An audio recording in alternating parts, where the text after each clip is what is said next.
ദൈവത്തിന് മഹത്വം. നമ്മുടെ പ്രതിദിന ആഹാരം ജൂൺ 19.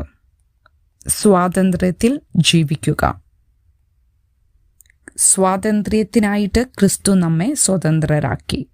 അപ്പോസ്തലനായ പൗലോസ് ഗലാത്യർക്ക് എഴുതിയ ലേഖനം 5-ാം അധ്യായം 1-ാം വാക്യം. ഞാൻ ജനിച്ചു വളർന്ന അമേരിക്കയിലെ ടെക്സാസിൽ എല്ലാ ജൂൺ 19-നും കറുത്ത വർഗക്കാരുടെ ഉത്സവ പരേഡുകൾ, പിക്നിക്കുകളും നടക്കാറുണ്ടായിരുന്നു.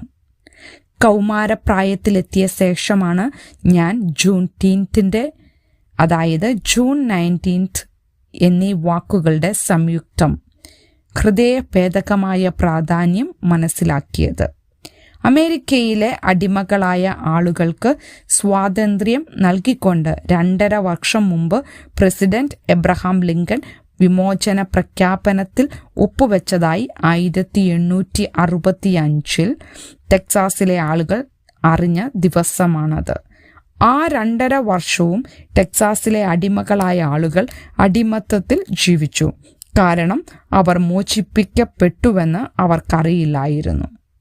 സ്വതന്ത്രരാകാനും അടിമകളായി ജീവിക്കാനും സാധിക്കും. ഗലാത്യ ലേഖനത്തിൽ പൗലോസ് മറ്റൊരു തരത്തിലുള്ള അടിമത്തത്തെക്കുറിച്ച് എഴുതി. മതനിയമങ്ങളുടെ കർക്കശമായ വ്യവസ്ഥയ്ക്കു കീഴിലുള്ള ജീവിതം. ഈ സുപ്രധാന വാക്യത്തിൽ പൗലോസ് തൻ്റെ വായനക്കാരെ പ്രോത്സാഹിപ്പിച്ചു. സ്വാതന്ത്ര്യത്തിനായിട്ട് ക്രിസ്തു നമ്മെ സ്വതന്ത്രരാക്കി. ആകയാൽ അതിൽ ഉറച്ചു നിൽപ്പിൻ. അടിമനുക്കത്തിൽ പിന്നെയും കുടുങ്ങിപ്പോകരുത്.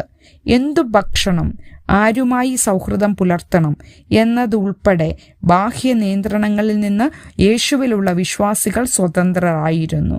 എന്നിരുന്നാലും പലരും അപ്പോഴും അടിമകളെപ്പോലെ ജീവിച്ചു. നിർഭാഗ്യവശാൽ ഇന്ന് നമുക്ക് അതേ കാര്യം ചെയ്യാൻ കഴിയും.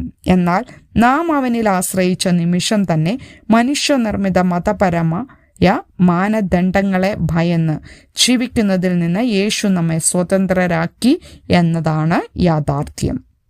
യേശു സ്വാതന്ത്ര്യം പ്രഖ്യാപിച്ചിരിക്കുന്നു.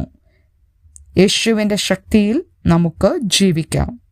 ചിന്തിക്കുക, നിങ്ങൾ എങ്ങനെയാണ് മതനിയമങ്ങളിൽ കുടുങ്ങിക്കിടന്നിരുന്നത്?